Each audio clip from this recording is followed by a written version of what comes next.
I mean, you can have it, you can copy any part of that, I guess you want, I guess. On that bridge on M35, you were gonna check and see if they could put some new piling underneath there without... I haven't talked to anybody yet to see what that would cost. I was going to send an email out to some of the counties up in this part of the state, see if they've got a contractor that does that type of work, and maybe see if we can get him to take a look at it and what it might cost. I know there's a contractor. I did talk to one county, Plymouth County has got a contractor up there that does Quaker. That has done KOI. Yeah, K-O-I-K-E-R or something, Quaker. That has done some bridge repairs for them, that I might get his number and see if he's interested in taking a look at it. But it'd be worth checking. I mean, I think, you know, you could replace one or two pilings, but, you know, I think it gets pretty expensive when you start looking at having to replace all of them one time, and especially the one up on, I think the one up on M43 is short enough that we're looking at trying to just put a twin box in there and get rid of the bridge. Knew that, but I knew on M35 was going to have to be a new bridge or yeah, that's a lot longer. And part of that would be the evaluation of how many of them are bad. I mean, if 80% of them are bad, that's a whole different matter versus 20%. Yeah, what the price is going to be per... Well, I mean, yeah. How high a percentage of them are faulty or bad, and do you have anything to work with? I guess that's... And of course, you got an estimator estimate how soon, you know, any more of them will show up. Well, that's my point. That's part of the evaluation. Didn't you think the ones on the east had been replaced before or something, didn't you say?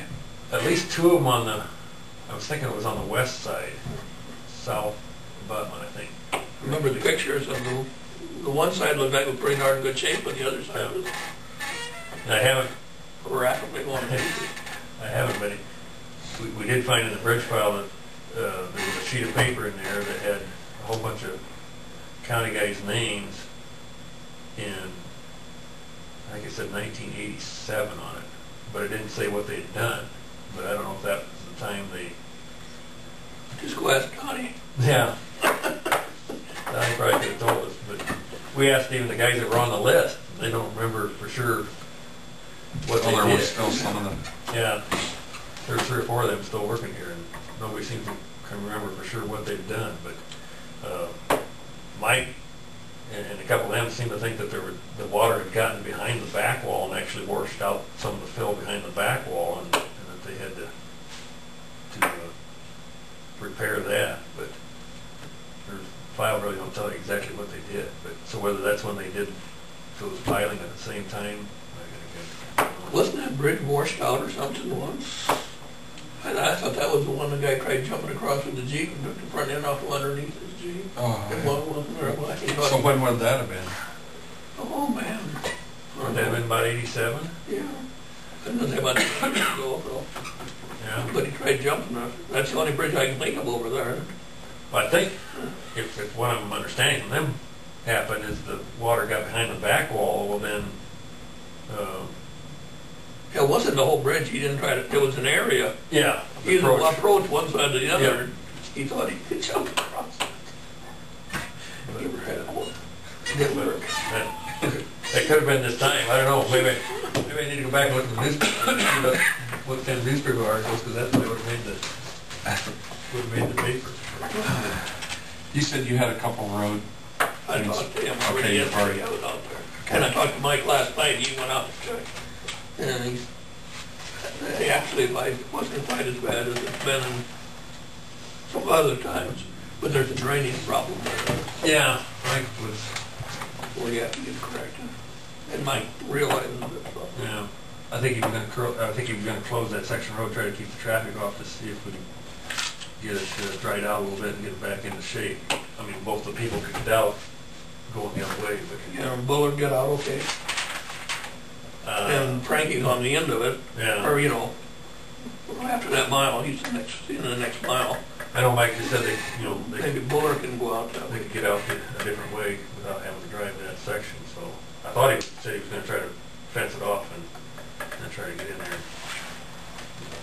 That's one of those areas where probably could have a little more crown of the road would help. And then he was talking about this water coming And they out. said water sets along in that ditch all the time. Yeah, I'm not familiar with where he's talking about, so. He said well, Buller, I think, said there's a creek running over there within 50 or 100 feet of, Yeah, that it can be drained into. Mike was talking about I don't know. that the stream runs right there close by the road. So then when he was trying to tell me there's a water problem there, I didn't understand unless it's on the other side of the road.